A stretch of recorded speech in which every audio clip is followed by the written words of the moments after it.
Politólogo, también analista político internacional sobre este tema. ¿Qué va a pasar con Venezuela cuando llegue Biden a la Casa Blanca en tal caso de que todo vaya como parece que está pasando de acuerdo al resultado electoral y que nada de esto lo impida? Bueno, realmente hay que esperar, ¿no? Hay mucha desinformación ahora respecto a la fecha, respecto a lo que está pasando en los estados. Vimos un último tuit de Donald Trump aparentemente reconociendo el triunfo de Biden. En efecto, un comportamiento un poco infantil, adolescente, donde te reconozco pero a la vez sigo atacándote. Entonces, es decir, es momento de esperar a ver cuáles van a ser las próximas acciones. Por ahí salieron varios actores políticos, incluso de la Casa Blanca, emitiendo comunicados, manifestándose respecto a un gobierno de una transición institucional, unas declaraciones de Pompeo la semana pasada, donde prácticamente... Sí, que decía que había una transición, diríamos que tranquila, con serenidad, pero un segundo mandato de Trump. Solamente dejó, diríamos que esa declaración no dio más detalles y el mundo todavía sigue la expectativa de qué puede pasar o cuáles son los planes de los republicanos en este caso para apelar a este resultado. Sí, exactamente. Bueno, es importante aclarar, Donald Trump no son los republicanos. Biden, es decir, Biden no representa tampoco el 100% de los demócratas. No, porque también tiene republicanos que incluso apoyaron y hicieron campaña para que votaran por Biden, ¿no? Sí, exactamente. Es decir, el liderazgo político de Donald Trump no es, diríamos, el 100% del liderazgo político republicano. Donald Trump tiene una personalidad totalmente distinta al norteamericano en promedio. De hecho, vamos a llamarlo así, su presidencia rompió paradigmas, rompió el molde en cuanto al comportamiento político, el comportamiento en cuanto al discurso, el manejo de los medios, etc. Entonces yo creo que es momento de esperar un poco qué va a pasar de aquí a fin de año. Y el año que viene, bueno, es un año interesante dentro del contexto de la pandemia, la guerra comercial con China. Hay muchas expectativas sobre quién, en este caso Biden, resulta ganador, asuma el rol de la Casa Blanca. ¿Qué va a pasar con el caso venezolano? ¿Qué va a pasar con, en este caso, Israel o con otros países del mundo en cuanto a las relaciones diplomáticas que se han venido desempeñando en el caso de Donald Trump?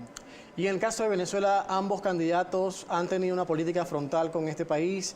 Bueno, Donald Trump en estos 4 años de gobierno, una batería de sanciones importantes, pero Biden también ha señalado al gobierno del presidente venezolano Nicolás Maduro.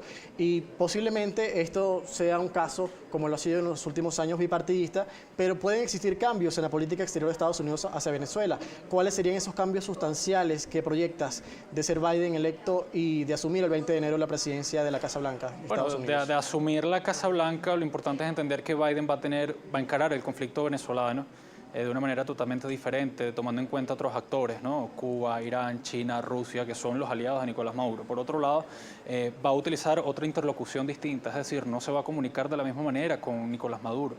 Una forma que vimos durante el gobierno de Donald Trump es la confrontación de todas las opciones sobre la mesa, las sanciones, etcétera. Es decir, el lenguaje va a ser diferente. Diferente porque los demócratas tienen una forma de hacer, de la política exterior demócrata es totalmente distinta. También un poco más con la etiqueta de lo que era el gobierno de Barack Obama. Recordemos que Biden fue vicepresidente de Barack Obama, es decir, hay unos matices en cuanto al comportamiento de su política y hay algo que es muy interesante y es que se va a tratar de clarificar el caso venezolano con opciones reales. Las sanciones habría que estudiar, en este caso, su efectividad y también darnos cuenta de que... Pero fue Biden quien comenzó con las sanciones.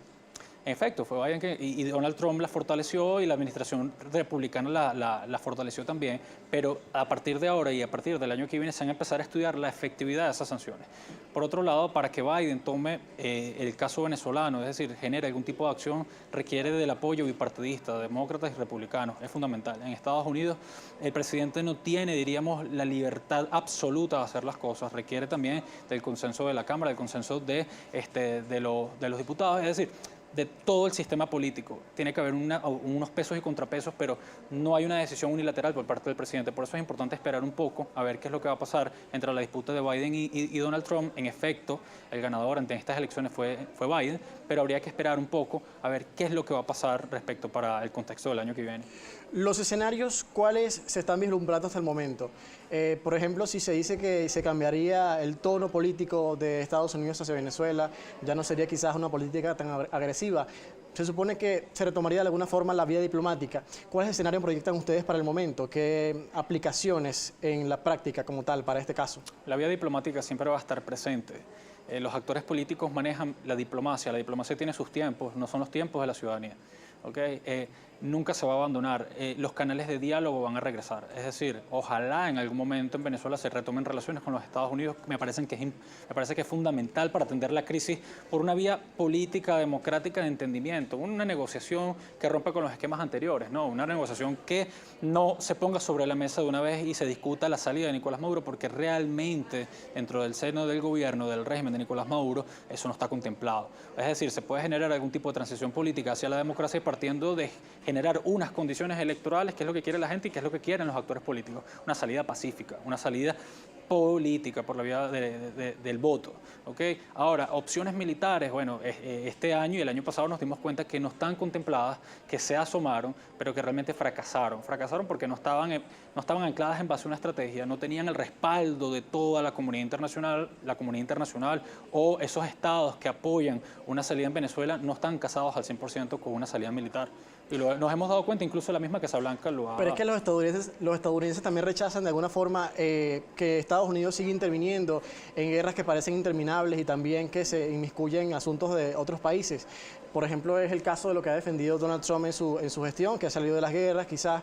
Y bueno, con Biden todavía es incierto lo que pueda ocurrir, pero no sabemos en qué magnitud quedaría el caso. En tal caso, ¿ves que haya un posible regreso de las relaciones entre Venezuela y Estados Unidos propuestas en este caso por Biden, que haya un acercamiento más con el gobierno venezolano? Van a haber intentos de acercamiento, de negociación, de diálogo, de diplomacia, pero también va a depender mucho de Nicolás Maduro. Va a depender mucho también de los aliados de Nicolás Maduro, en este caso Cuba, Irán, China y Rusia, y probablemente Turquía. Es decir, no depende única y exclusivamente de lo que quiera Biden y de lo que quiera en este caso el gobierno de los Estados Unidos. Va a depender mucho de cómo estratégicamente le conviene al gobierno de Nicolás Maduro mejorar las relaciones con Estados Unidos. Desde todo punto de vista sería lo favorable. Es decir, en primer lugar, para oxigenar un poco la situación en Venezuela, darle una salida a la crisis humanitaria, a la crisis política, destrancar el juego. Pero el juego no se destranca solo, tiene que haber voluntad de las partes, voluntad de un lado y del otro. Por otro lado, tiene que haber un punto de negociación en común donde se genere una zona de acuerdo posible, lo que muchos analistas llaman, es decir, donde tengamos la necesidad de sentarnos para resolver algún tipo de conflicto. Y por otro lado, yo creo que es importante el reconocimiento de los errores. También hay un contexto que es importante destacar. El gobierno de Nicolás Maduro es un gobierno que está calificado por la Organización de las Naciones Unidas en parte de los derechos humanos por violar derechos humanos. Es decir, hay un historial y hay un expediente en la Corte Penal Internacional de violaciones a los derechos humanos. De esto hay que hablarlo también. Es decir, esto no va a desaparecer porque llegue Biden. Las sanciones no van a desaparecer mágicamente porque llegue Biden. Pero se tienen que estudiar a profundidad la efectividad de esas sanciones. Sanciones que en algún momento, y dicho por muchos economistas y analistas políticos también, colegas, que afectan el bolsillo de los ciudadanos a mediano plazo. Es decir, no estamos hablando de las sanciones individuales, estamos hablando de las sanciones económicas. Por otro lado, ver qué va a pasar con el tema petrolero en Venezuela. De esto no depende Estados Unidos. Hay un embargo en curso también. Podrá haber un embargo en curso, pero yo creo que el debate tiene que ser más profundo realmente. En el caso de nosotros, los venezolanos, ver qué es lo que está pasando con la industria petrolera, con PDVSA precisamente. No, el venezolano no puede vivir del envío de petróleo de Irán. ¿Okay? Aquí hay cosas que se tienen que analizar en el tablero nacional, en el sistema político venezolano, es decir, la industria petrolera, por ejemplo, el dólar, la economía venezolana, esos son temas que han quedado rezagados por lo electoral, por el tema norteamericano. Es sorprendente a veces que caemos mucho en el debate electoral norteamericano, pero olvidamos que Venezuela tiene sus propios problemas y que cada país tiene que atender sus propios problemas. En este caso, Estados Unidos el año que viene tiene que atender el caso del coronavirus, tiene que atender el tema económico, una gran cantidad de problemas de orden sociopolítico, casos de racismo, casos de xenofobia, grupos que de alguna manera intentan desestabilizar el sistema político norteamericano. Entonces son asuntos de interés nacional norteamericanos. Pero en el caso, están ocupados en este momento de eso. Están ocupados y todo el mundo está ocupado en una crisis global que es la del coronavirus. Vamos a hacer un corte, pero regreso, continuamos conversando con Pablo Quintero, analista político y también profesor, en este caso por ser politólogo y expresiones parlamentarias en Venezuela este próximo 6 de diciembre. ¿Cómo podría influenciar eso en el aparato internacional, en el reconocimiento internacional por organismos tan importantes? En el caso de la Unión Europea, que actúa como bloque, pero también como organismo multilateral en el escenario de Europa. Por eso conversamos con Pablo Quintero, politólogo. ¿Cómo se vislumbran estas elecciones parlamentarias en Venezuela? ¿Cómo pueden influenciar y repercutir en el plano internacional?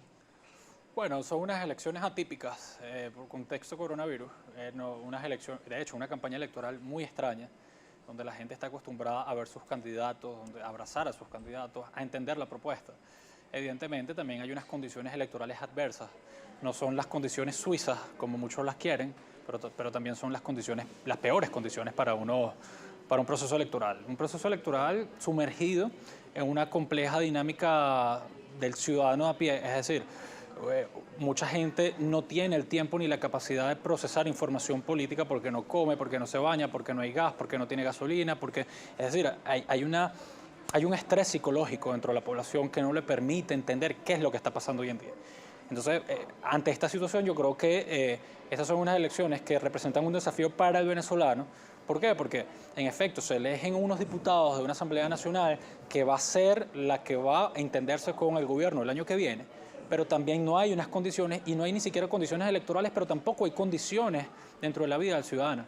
Es decir, también, eso es a nivel nacional. Ahora, a nivel internacional, son unas elecciones que representan una piedra angular en cuanto al reconocimiento de países como Estados Unidos y la Unión Europea. Eso es un punto importante y muy clave, porque se logrará con esta nueva asamblea que sea conformada a partir del 6 de diciembre y que asuma la toma de posición en enero.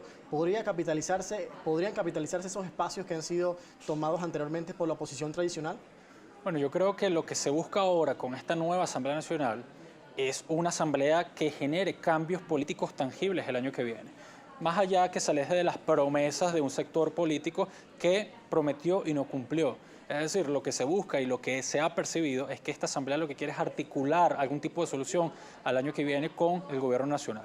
Pero lo que mucha gente se pregunta es si el voto se traduce en soluciones tangibles para el ciudadano, si este voto se traduce para mejorar las condiciones o la calidad de vida de los venezolanos. Entonces yo creo que ese es el análisis profundo en cuanto a estas elecciones. Y por otro lado, el tema del reconocimiento internacional. ¿Cuáles estados o cuáles, diríamos, gobiernos de la comunidad internacional están dispuestos a reconocer a esta asamblea? La fotografía política para el 5 de enero del año que viene, el momento de la juramentación, va a ser la siguiente. Bueno, mucha gente va a darse cuenta que ya la oposición tradicional o esos diputados emblemáticos de los partidos políticos tradicionales ya no van a estar. Ahora hay un nuevo liderazgo político, un liderazgo político distinto, joven, diríamos, que rompe con ciertos paradigmas que, bueno, van a ser los que van a gobernar dentro de la Asamblea Nacional del año que viene. ¿Podría haber entendimiento en el caso de que la Unión Europea recule un poco a su decisión de no participar en esta observación, por lo menos en la elección de las parlamentarias el 6 de diciembre, pero se puede lograr por la vía política un reconocimiento de este organismo internacional? Bueno, habría que ver, ¿no? Sería muy anticipado decir si lo va a reconocer. Vamos a esperar, la Unión Europea no mandó una comisión, ya estamos a escasas 3 semanas de las elecciones. ¿Okay? Habría que ver realmente cuál es el tipo de negociación que se da al año que viene. También muchas cosas no están escritas, pero pudieran pasar en Venezuela, como es que se levante un buen lobby internacional y se produzca algún tipo de reconocimiento del evento electoral del 6 de diciembre. Capaz no de la Unión Europea, pero sí de algunos países en puntual. Yo creo que es muy prematuro decir si la Unión Europea va a reconocer o si Estados Unidos va a reconocer. Lo que sí puedo decir es que Estados Unidos no va a levantar sanciones, es que Estados Unidos va a tratar de mantener en cuanto a la política exterior presión sobre el gobierno de Nicolás Maduro para que se generen condiciones electorales libres, para unas elecciones libres, y tratar de buscar algún tipo de diálogo y entendimiento y negociación. ¿Okay? Ahora, estas elecciones parlamentarias, yo insisto, y soy muy enfático en cuanto a que el venezolano de hoy en día no está pensando en temas electorales, no está pensando en votar, no está pensando en que si de verdad hay unas elecciones, no, el venezolano está pensando en comida, en gas, en gasolina, en el colegio de los chamos, en el coronavirus, en la salud, en las remesas, en el dólar. Es decir, esa es la dinámica del venezolano, del ciudadano a pie. El rol de los políticos en este caso es demostrar que no los beneficios, pero sí la ruta democrática hacia el año que viene, y esto tiene que empezar por la vía electoral. Porque si el año que viene se dan elecciones a gobernadores, a alcaldes, a concejales, lo lógico de los partidos políticos es que si mandan a votar en estas elecciones, manden a votar en las otras elecciones. Y si te abstienes en estas elecciones porque no hay condiciones, también te abstengas en las próximas elecciones. Entonces yo creo que tiene que mantenerse la coherencia política. Estoy hablando de un sector en específico. Hay otro sector que está de alguna manera tratando de demostrar que se puede comer el elefante por pedacitos y que se puede alcanzar el poder por la vía democrática, que El es el futuro voto. de los partidos desde el 4, que es muy interesante, diríamos que el liderazgo que van a tener para esta elección, quizás rezagados por el momento en la Asamblea Nacional, porque desde el 4, que es muy interesante, diríamos que el liderazgo que van a tener para esta elección, quizás rezagados por el momento en la Asamblea Nacional, porque van a tener nuevo liderazgo y también nuevos diputados que van a ser electos el 6 de diciembre, pero ¿cómo queda ese liderazgo marcado a nivel internacional? Ante esto, ¿nada cambia? ¿Todo puede seguir igual o sí puede haber de alguna forma un pronunciamiento de algún, diríamos que parlamento internacional, de algún organismo que de alguna forma muestre un poco más de cercanía con estos nuevos diputados y el nuevo parlamento en Venezuela? Pero en política no hay nada escrito, las condiciones se buscan, se generan, se persiguen, es decir, los diputados que se van a incorporar a esta nueva Asamblea Nacional, que van a ir a votar, de alguna manera el año que viene, el reto es buscar ese tipo de reconocimiento. Y los diputados de la Asamblea Nacional anterior, es decir, la Asamblea Nacional que representa a Juan Guaidó, de alguna manera, o pasan a la historia o simplemente se suman a un proceso de cambio un poco más cercano y más tangible y coherente. Es decir, yo creo que en Venezuela las cosas por la vía política se pueden dar, pero se tienen que dar demostrando. Es decir, el año pasado y este año se prometieron cosas, es decir, un grupo de diputados prometieron cosas abanderando, en este caso, a Juan Guaidó y todo lo que tiene que ver con lo que se llamaba cese de usurpación, gobierno de transición, elecciones libres. Bueno, eso no se cumplió. Entonces yo creo que hay que hablarle con la verdad a la gente y demostrar que se puede generar un cambio político en Venezuela por la vía electoral, pero de alguna manera con cierto grado de organización política. La organización política es fundamental. Si la gente percibe políticos desorganizados que no comunican soluciones, que se quejan solo por las redes sociales y que de alguna manera no representan un liderazgo distinto a lo que ya hay, la gente va a seguir en su propia dinámica de supervivencia y los niveles de desconexión emocional entre el político y el ciudadano van a aumentar. Es decir, y eso lo podemos ver en las encuestas, en los estudios de opinión y en la calle, donde la gente ni siquiera quiere hablar de política. Repito, nuevamente, la gente está pendiente de su propia dinámica de supervivencia, agua, luz y crisis humanitaria. Entonces yo creo que es importante que los políticos entiendan que si no reconectan las emociones con el ciudadano de a pie, que si no comunican realmente una ruta y una estrategia y un mínimo de organización política electoral, los niveles de desconexión se van a marcar un poco más. Y eso es lo que hoy en día la gente percibe, más desconexión, más desconexión. ¿Vislumbras una salida política con la contribución que puedan realizar desde su espacio los diputados parlamentarios que sean electos el 6 de diciembre, una solución a mediano plazo para el próximo año? Bueno, yo creo que ¿Algún avance? Yo creo que el avance también va a depender de la capacidad que ellos tengan de entenderse con los sectores del chavismo y con el régimen de Nicolás Maduro. Es decir, no todo depende de los diputados. Hay cosas que no van a poder hacer realmente. Si la Asamblea Nacional se convierte en la misma Asamblea Nacional de la que Diosdado era presidente, tenía el control del Parlamento y el Parlamento se convierte en eso, lo que muchos venezolanos vieron antes, dudo realmente que se consigan algunos avances. Yo creo que en Venezuela hay que empezar a entender un poco el comportamiento del chavismo y el comportamiento de ellos como bloque también. Es decir, los diputados que van a ser electos para este 6 de diciembre y que se instale una nueva Asamblea Nacional el 5 de enero, tienen que entender cuál es el adversario y cuál es la naturaleza del adversario. Es decir, no basta con ganar un curul. Hay que entender realmente la naturaleza del adversario y tu capacidad para generar cambios a través de la negociación y a través de salidas reales. ¿Okay? Una salida que de verdad contemple el diálogo, pero tiene que haber un diálogo sincero entre las partes. Un diálogo que de verdad ponga sobre la mesa la crisis política y sobre todo la crisis social y económica que vive el venezolano. ¿Tiene un evento pronto desde su agencia? ¿Dónde podremos verlo y cuándo será?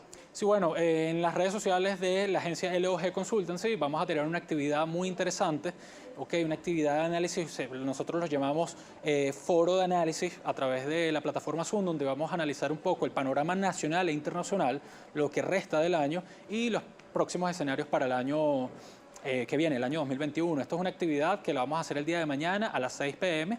y pueden encontrarnos en las redes sociales @logconsultancy y allí llenar el formulario de inscripción para que puedan asistir a la actividad. Es una actividad donde vamos a trabajarla en conjunto con otra agencia de consultoría política y vamos a hacer análisis político y vamos a contestar todas las preguntas de la audiencia. ¿Quiénes estarán participando? Bueno, en este momento va a estar participando Giulio Cellini, miembro socio consultor de LOG Consultancy, y el doctor José Antonio Gil Yepes, director de la agencia Data Analysis. Una actividad gratuita donde todos pueden participar y bueno, vamos a tener una ronda de preguntas y respuestas para responder. Gracias por acompañarnos y tomarte el tiempo de venir a nuestro programa Brújula Internacional. Por ahora estas son las perspectivas que nos da Pablo Quintero, politólogo y también especialista en los temas electorales sobre Venezuela, pero sobre todo también con la próxima, diríamos que administración estadounidense que se avecina para el 20 de enero del próximo año. Hacemos una